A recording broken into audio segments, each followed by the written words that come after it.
সানির জন্মদিনের ইভিনিংটা কী করলাম সেটা তো আমি শেয়ার করতে ভুলে গেছিলাম। সো আমি রেডি হয়ে পড়েছি, এবার দুজন মিলে বেরিয়ে পড়েছি শপিং করতে। আর সানিকে আমি বলেছিলাম তোমার গিফট এটাই হবে, তুমি যা ইচ্ছে শপিং করো, যত ইচ্ছে শপিং করো, সব আমার তরফ থেকে তোমার জন্মদিনের গিফট। তাই বর্মশাই সব থেকে প্রথমে চলে এলো শ্রী লেদার্স।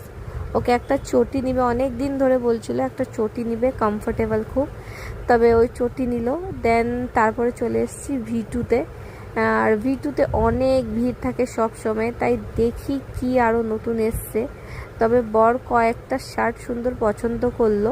তারপর আমি ওকে সাজেস্ট করলাম কি তুমি এক কাজ করো, কয়েকটা ফর্মাল শার্ট নাও, কারণ ওর ম্যাক্সিমাম অনেকগুলো শার্ট আছে যেগুলো সব মানে কাজের যাওয়ার মতন নয়, সব সেই ঘুরতে যাওয়ার কাপড়ের মতন।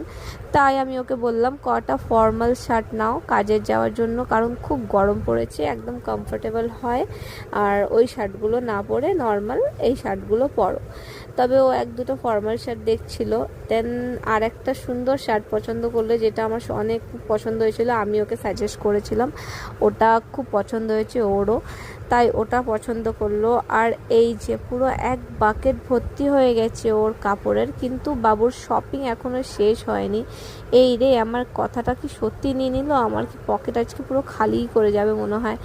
যাই হোক, জন্মদিনের দিন তো কিছু বলতে পারবো না। আমি বলেছিলাম যেহেতু এইখান থেকে শপিং কমপ্লিট করে এবার যাব সিটি স্টাইলে, ওইখানকার কালেকশনগুলো খুব সুন্দর। কিন্তু তার আগে ঘর থেকে ফোন চলে এসছে, এই যে সবাই ওর ভাই বোনরা চলে এসছে। জন্য একটা কেক এনেছিলাম, কিন্তু এইদিকে দেখছি এরা সবাই একটা কেক এনেছে অলরেডি। তাই এবার প্রথমবার হবে সানি জন্মদিনে দুটো কেক একসাথে কাটবে। কিন্তু এই যে বাবু কোনোদিন দুটো কেক একসাথে কাটেনি বলে দুটো হাত দিয়ে কেক কাটছে একসাথেই। আর বেশ ভালো লাগছিল দেখতে, সবাই খুব খুশি, মা বাবাও খুব খুশি, যেহেতু ওর জন্মদিন এইরকম করে সেলিব্রেট করা হয়েছিল। মানে আমার শাশুড়ি মায়ের খুব ইচ্ছে ছিল কি ঘরে সব বোনদের ডেকে একবার সেলিব্রেশন করা হোক, তাই এই বছর সেরকম করা হয়েছে। আর কদিন ধরে ঘরে মায়ের খুব শরীর খারাপ ছিল, তাই অনেক দিন পর এরকম সবাই এসে মানে কিছু একটা সুন্দর মোমেন্ট স্পেন্ড করলাম। তো এইভাবে কাটলো ওর সুন্দর দিনটা।